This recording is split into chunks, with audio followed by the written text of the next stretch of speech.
नांदणी RTO चेकपोस्टवरील लाचखोरी प्रकरणात मोठा निर्णायक टप्पा आला असून सोलापूर जिल्हा व सत्र न्यायालयाने लाचखोर मोटार वाहन निरीक्षक तानाजी शिवाजी धुमाळ आणि खासगी इसम अमोल पाटील यांना दिलासा देण्यास स्पष्ट नकार दिला.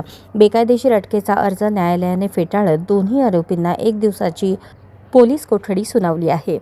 दिनांक 25 डिसेंबर रोजी जालना लाचलुचपत प्रतिबंधक विभागाने अटक केलेल्या या दोन्ही आरोपींना सोलापुरातील जिल्हा व सत्र न्यायाधीश कटारिया यांच्या न्यायालयासमोर हजर करण्यात आले होते.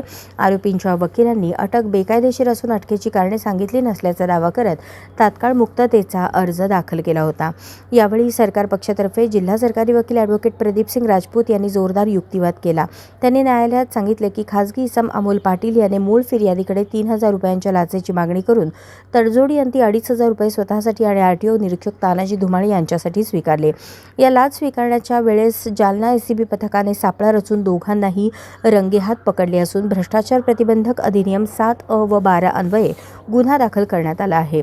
अटक करताना आरोपीच्या मित्रांना माहिती देण्यात आली असून आरोपींना नोटीस बजावून अटकेची कारणे स्पष्ट करण्यात आली आहेत. तसेच सर्वोच्च न्यायालयाने घालून दिलेल्या सर्व अटी व शर्तींचे पालन करण्यात आल्याचेही सरकारी वकिलांनी न्यायालयाच्या निदर्शनास आणून दिले. सरकारी पक्षाचा युक्तिवाद ग्राह्य धरत न्यायालयाने आरोपींचा बेकायदेशीर अटकेतील मुक्ततेचा अर्ज फेटाळला आणि दोन्ही आरोपींना 1 दिवसाची पोलीस कोठडी सुनावली.